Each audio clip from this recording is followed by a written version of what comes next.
It was 2016, I was a military officer back then and I loved my job. I wanted to do well and become successful in this career.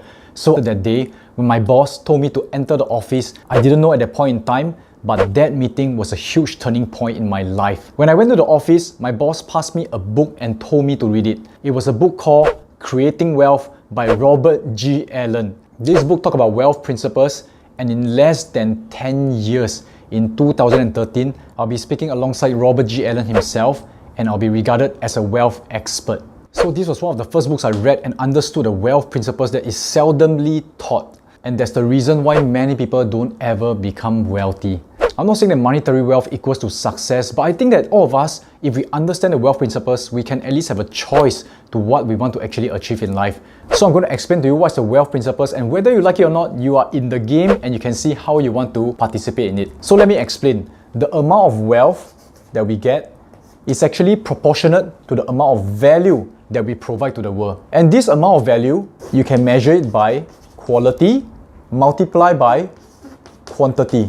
So if you draw it on a graph, it will look like this. This is the quality and this is the quantity. Now this will explain why many people do not become wealthy, because most of us started and stay as employee for the rest of our life. Back then when I was an employee, I was creating value for my organization.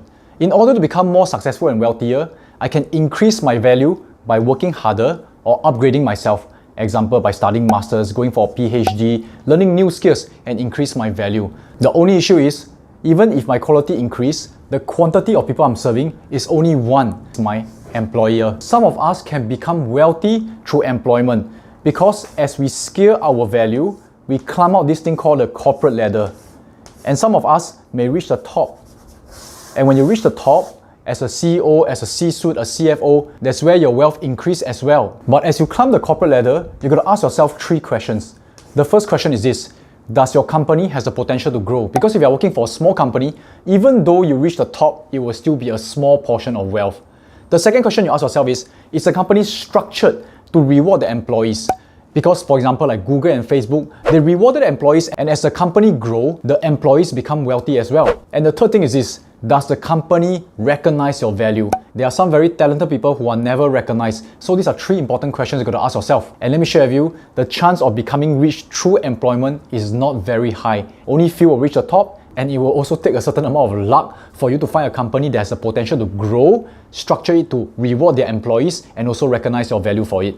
People who realize this go on to the next phase, called self-employed. When you go to self-employment, what happens is you can reach more people when you work harder. Let me give you an example. A Uber driver, he can serve more people throughout the day, and the more customers he finds, the more value he can create, and therefore he can make more money. There are some Uber drivers who create more wealth than people who are working in a company. If you can provide even more value, if you are a doctor can provide even higher value, and if the doctor works harder, like a GP that's near my house, he works every single day including weekend, he can become very wealthy as well. And the higher the quality of the value you provide, plus the more people you reach, the wealthier you become. So let me share with you the interesting fact. When you increase your value, the amount of people you can reach is also potentially higher. When I started my business training people how to invest, initially I had a very small class, like maybe 30 to 40 people. But I constantly think of how I can improve the training and also increase the chance of my students becoming successful in investing. That's where eventually I got invited to 20 over different cities, and each time speaking to thousands of people. And that's the reason I also accumulated wealth as a speaker doing the business in this training industry. Now the only constraint of this model is time. Because each of us has only got 24 hours, I can travel around, I can speak to thousands of people, I can even go to bigger stages, but there's only so much one person can do. Yes, you can become wealthy, you can accumulate a lot of wealth in your bank account, but to become ultra wealthy, you may want to move on to the next level.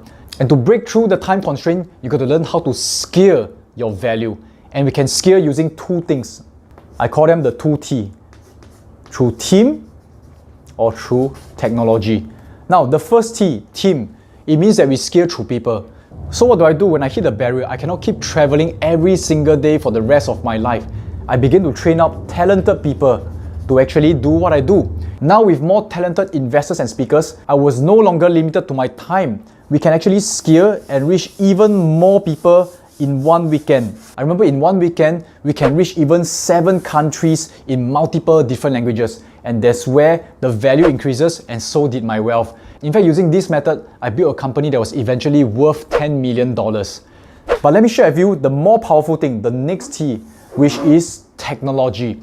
Now, if you look at some of the biggest business in the world, why are they able to reach billions and billions of people? They use technology like Facebook, Alibaba, Google, Tencent Holdings. In fact, Tencent Holdings is a good example. At that point in time, they were thinking, if we can earn 10 cents from everyone that we reach, we'll become ultra wealthy. And they reached the people through technology. So an example of what I did was I record my training into online courses, and I was surprised at how fast and how many people I can reach using that one online video. And even the online video that I created in 2016 is still selling up to today. So this is something that can be multiplied and scaled at a totally whole new level. And once you learn how to scale your value through team or technology, you become a business owner. So if there's a chance you want to be ultra wealthy, ask yourself, how can you constantly scale your value in terms of quality and quantity? And also ask yourself, how can you break through using team or technology? I want to share with you one worst type of wealth seeker I've met, and these are people who do not understand their value.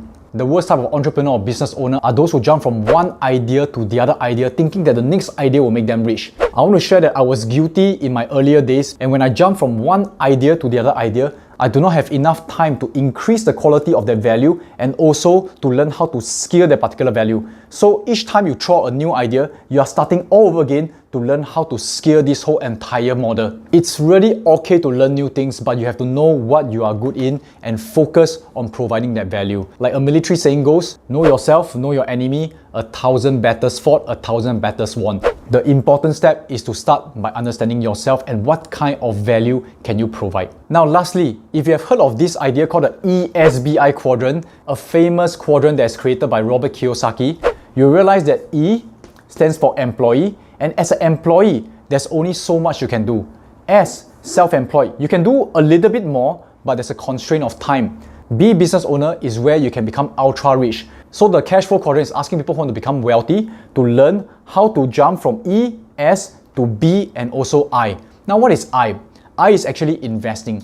But how do you become rich through investing? It is to invest into businesses that has the potential to continue to reach more people and also spend effort to increase the quality of their value.